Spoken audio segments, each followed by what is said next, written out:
안녕하세요. 오늘은 두 가지 유형의 관계 공격성에 대한 이야기를 해보려고 합니다. 여러분이 생각했던 것보다 여러분의 파트너, 배우자나 연인에게 더 많은 큰 상처를 줄 수 있는 관계 공격성 어떤 게 있을까요? 오랜 시간 친밀한 관계를 유지하기 위해선 많은 노력이 필요합니다. 그 중에선 또 좋은 관계를 이어가는데 혹시 장애물이 되지 않을까라는 생각에 피하고 싶어하는 것들이 있죠. 그런데요, 사실 좋은 관계를 위해서 피하지 말아야 할 필요한 요소들이기도 합니다. 어떤 게 있을까요? 관계에서 갈등은 생길 수밖에 없고 이걸 회피하지 말아야 합니다.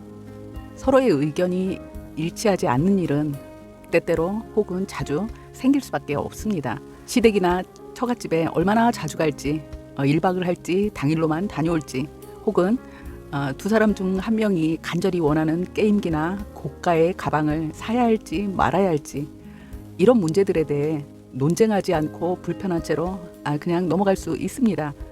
잠시의 의견 충돌 혹은 서로 잠시 불편한 기분을 느끼고 사라질 거라는 생각으로 쟁점화하지 않게 됩니다. 관계의 갈등을 논쟁이나 소통으로 해결하지 않고 습관적으로 시간이 지나면 그치는 소나기라고 생각하지만요, 불편하고 찜찜한 이 애매한 감정은 연소되지 못한 채 부정적 감정으로 적금으로 쌓이게 됩니다. 이렇게 쌓인 감정은요, 어느 방향으로든 터지게 되어 있거든요. 그런데 그런 감정이 갈등의 당사자인 배우자에게 향했을 때 겉보기엔 멀쩡하고 혹은 잘 포장되어 있어서 그럴듯하게 보이도록 유지를 잘 해온 관계가 혹시라도 깨지게 될까봐 그것이 두려워서, 그래서 자신도 의식하지 못한 채 감정의 찌꺼기를 해소하기 위해 표출되기도 합니다. 사라 코인 박사는요, 관계적 공격성에 대한 연구에서 관계적 공격성이란 조작이나 사회적 배제를 통해 관계를 손상시키고 누군가를 해치려는 의도된 행동이라고 했거든요. 남성과 여성의 관계적 공격성 패턴을 5년간 추적 연구한 결과가 있는데요. 사랑하지만 나 화났고 너도 혼 좀 나야 돼, 이런 의도로 대상을 공격하는 대상 공격성으로 표출하는 경우, 여러분은 평소에 여러분들이 하지 않았던 행동, 그 행동으로 관계에 대한 공격성을 보이게 될 것입니다. 같은 공간에서 상대를 투명인간 취급을 하거나 마주칠 때마다 화가 났다는 걸 표시하기 위해서 상대에게 들릴 것을 알면서도 혼잣말하듯이 짜증을 내고 한숨을 토하고, 대화를 시도해도 침묵으로 일관하면서 그 긴장감을 유지하고 신경전을, 그리고 사회적 방해 유형은 정작 상대 배우자에게는 자신의 감정을 숨긴 채로 외부의 다른 사람들에게 둘 사이에 어떤 일이 생기고 있는지 이야기함으로써 배우자에 대한 공격적 행동을 하는 형태입니다. 그런데 이런 사회적 방해 행위는 외부인을 부부 문제에 개입시키게 되지 않습니까?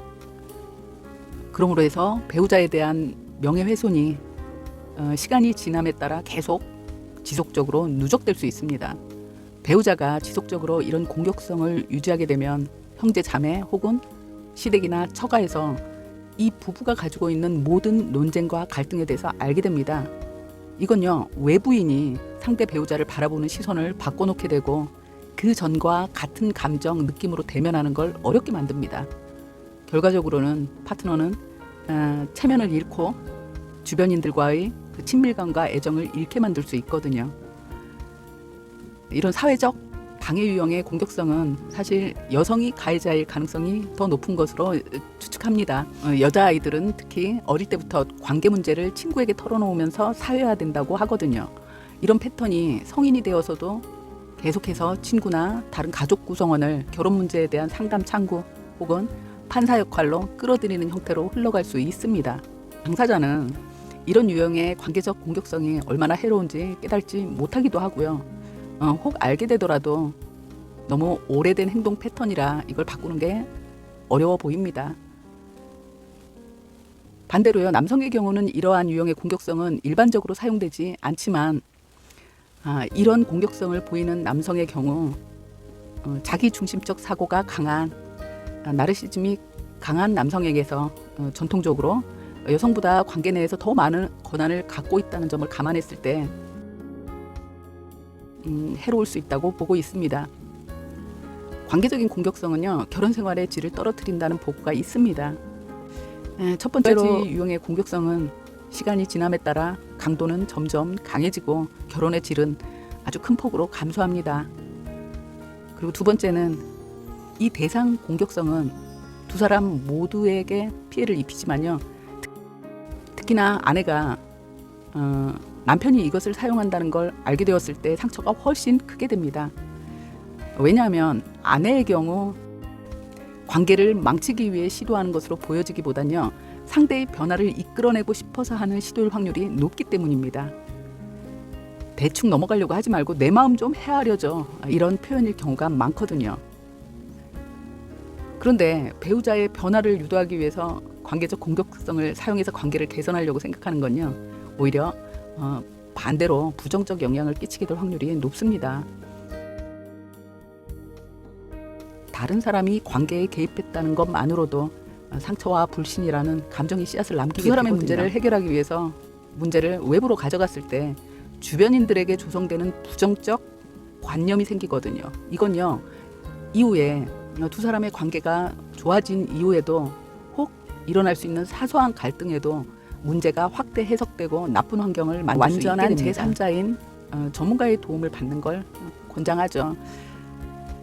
관계의 문제로 어려움을 느낄 때요, 자신이 의도하지 않게 이러한 형태의 공격성으로 표출하고 있지는 않은지 생각해 볼 필요가 있을 것 같습니다. 상대의 변화를 이끌어내기 위한 수단으로 생각했지만 이게 오히려 배우자는 같은 방식으로 생각하지 않는다는 거죠.